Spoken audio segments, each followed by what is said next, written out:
Thank you. And Dean, Yes. what do you think?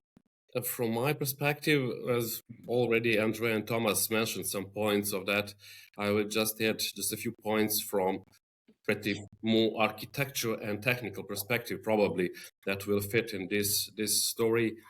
As a first, from my point of view, there is a big move from something that we are already still in the practice calling anonymous liquidity tool, to something that we can define as identity and policy where rails, so to say.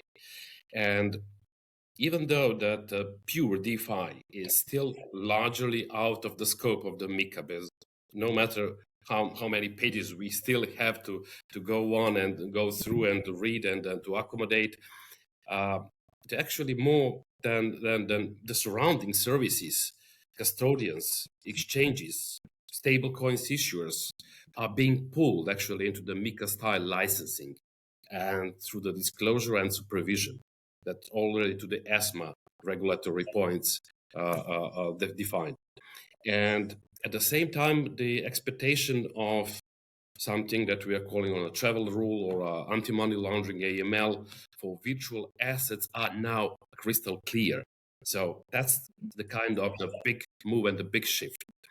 And the second, maybe I will have some more, but second point I will go to mention, there is something that it comes from the data custodian layers from the technologies, and much more shift to the layer zero without having a hard and heavy technology involved in the process, especially when we are talking, as we now need much more part of the points to interoperability between or in case of different stakeholders and different systems under the different services that we need nowadays into DeFi to have.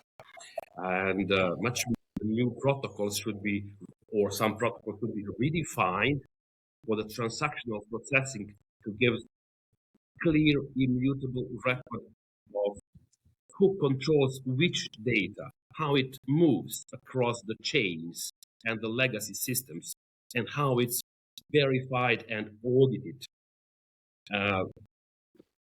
The few years ago, we had just one question: who owns some data? But now we have to spread a little bit more on the auditing part and the auditing sides. That means for the regulators, they can actually trace a responsibility and a data lineage between DeFi stack completely.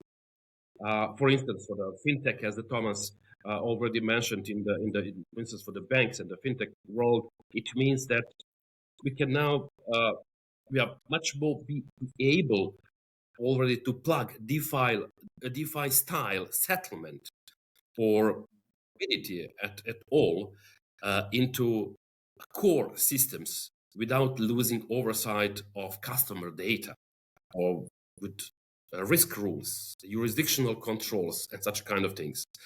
And for some kind of other industries, for the healthcare, or maybe for the gambling operators, which are much more in the point in the last few years, online gaming and online gamblers, for their operators, they already sit in one of the shortest AML and responsible gaming environment.